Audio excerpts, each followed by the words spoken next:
파도 위에 내가 있는 세상 그 세상에서 날 붙잡아준 주님의 사랑 오 놀라운 주 날 안아준 나의 모든 행동 중에 품 안에서 평화 내 모든 삶의 행동 주 안에 주님 안에 있는 나의 숨쉬는 순간들도 우야 내 모든 삶의 걸음 주 안에 내 기도 주 안에 나의 숨쉬는 순간들도 자비와 은혜의 물결 어디서나 주 얼굴 보내 주 사랑 날 붙드네 오 놀라운 주님의 사랑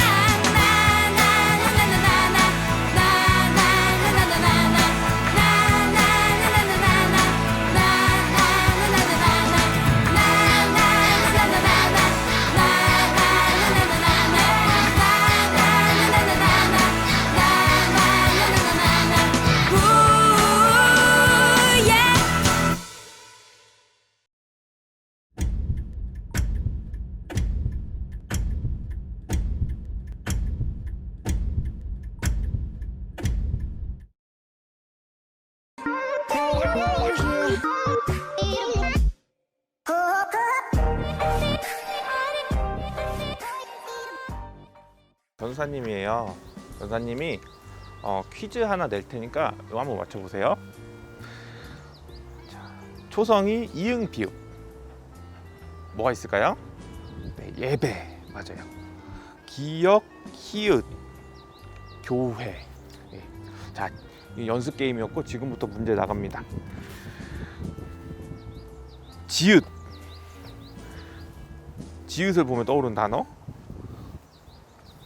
네. 다음 문제는 이응 지읒. 네, 다음 문제는 기역 리을 시읒 디귿.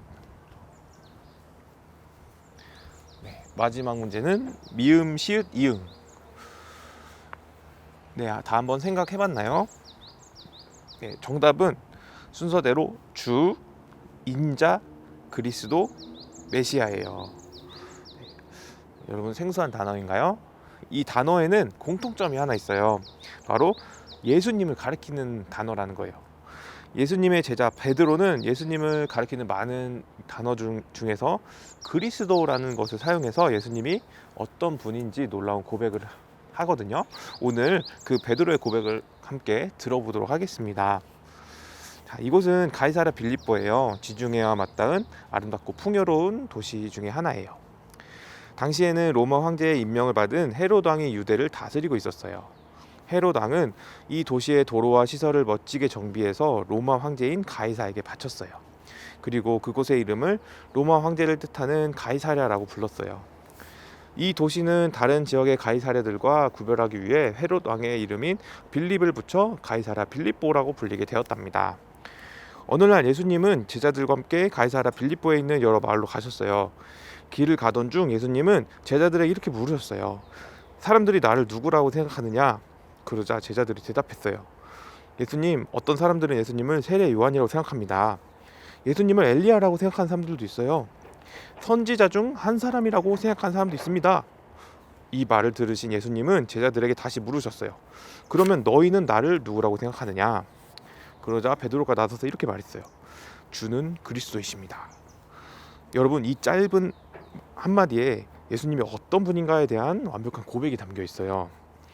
그리스도라는 것은 기름 부음을 받은 자라는 뜻이에요. 이게 왜 어떻게 해서 완벽한 고백이 될까요? 이 말을 이해하기 위해서는 이스라엘 사람들의 전통을 알아야 되는데요. 옛날부터 이스라엘 사람들은 왕을 임명할 때 그 머리에 기름을 부었어요. 그러니까 베드로가 예수님을 그리스도라고 고백한 것은 예수님은 왕이십니다라고 고백한 것과 똑같습니다.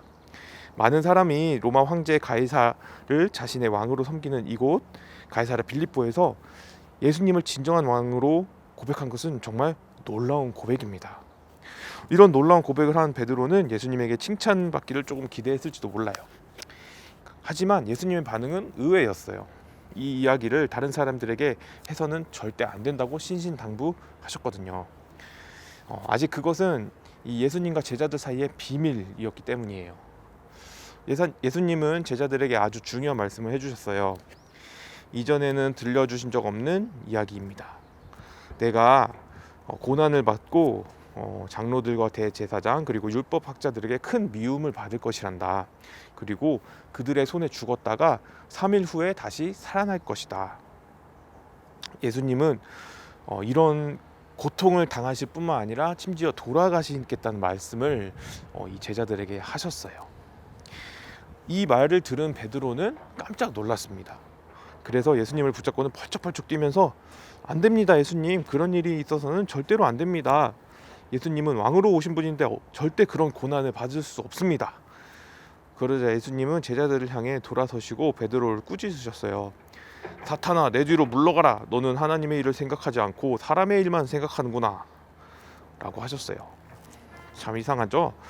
예수님이 고난을 당하시고 돌아가신다는 이야기를 듣고 가만히 있는 것이 원래 더 이상한데 저라도 베드로처럼 그렇게 했을 것 같아요. 물론 베드로는 주는 그리스도이십니다 라고 정확하게 답을 했지만 정작 그는 하나님의 뜻을 알진 못했던 거예요. 당시 이스라엘 백성은 로마 지배를 오랫동안 받았기 때문에 자신들을 로마로부터 구해줄 왕을 기다리고 있었어요. 베드로 역시 그 예수님이 이스라엘을 위한 왕으로 오셨다고 생각했어요. 그러나 예수님은 이스라엘 백성을 위해서만 온 것이 아니라 이 세상 모든 사람을 구원하시기 위해 이 땅에 오신 분이에요. 이 세상 모든 사람을 구원하시려는 하나님의 일을 하기 위해 오신 거예요. 그래서 이를 몰랐던 베드로는 오히려 예수님의 일을 방해하려는 말을 하고 만 거죠. 그래서 예수님은 베드로를 꾸짖으시면서 제자들에게 앞으로 일어날 일을 알려주셨어요. 이후에 예수님은 자신이 말씀하신 것처럼 사람들에게 멸시와 고난을 받고 십자가에 돌아가셨어요. 예수님은 이렇게 사람들이 기대한 아주 강력하고 그런 강한 모습의 왕은 아니었지만 이스라엘 백성뿐만 아니라 모든 사람을 구원하시기 위해 십자가에 달려 죽으신 왕이에요. 그 누구도 사람을 죄에서 구원할 수 없습니다. 예수님만 하실 수 있는 일이에요.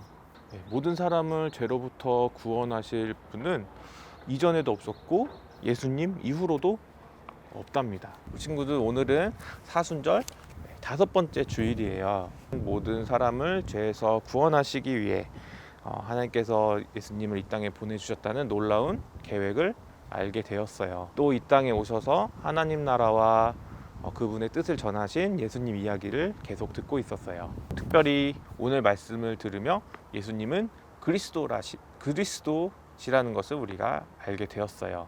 오늘 베드로가 주는 그리스도이십니다라고 고백했지만 하나님이 갖고 계신 그 원대한 뜻은 알지 못한 채 예수님이 고난받고 돌아가신다고 하자 그것을 막으려는 행동을 했잖아요. 우리도 하나님의 계획과 뜻을 헤아리지 못할 때가 많아요. 우리가 기대하지 않았던 일이 일어날 때면 베드로처럼 이렇게 하나님께 따지기도 하고 막 묻고 싶을 때가 있어요. 그럴 때마다 오늘 예수님이 베드로에게 하신 말씀을 떠올려 보세요. 내가 기대하지 않은 일이 계속되더라도 불평하기보다 하나님의 일을 기대하며 하나님의 뜻대로 이루어지길 바라며 기도하세요. 그래서 자신의 아들을 이 땅에 보내기까지 우리를 사랑하시는 하나님의 계획을 헤아리도록 도와달라고 기도하는 우리 열매마을 친구들이 되었으면 좋겠습니다. 오늘 또 우리를 하나님의 말씀으로 인도해 주시니 감사합니다. 예수님은 높은 자리에서 명령하는 왕이 아니라 우리의 죄를 대신 지고 고난을 당하는 낮은 자리에 겸손의 왕으로 오셨습니다. 예수님의 그 크신 사랑을 기억하며 우리를 구원하시고 영원한 생명을 주신 예수님만을 그리스도로 고백하는 우리 열매마을 친구가 될 수 있게 도와주세요. 예수님의 이름으로 기도합니다. 아멘.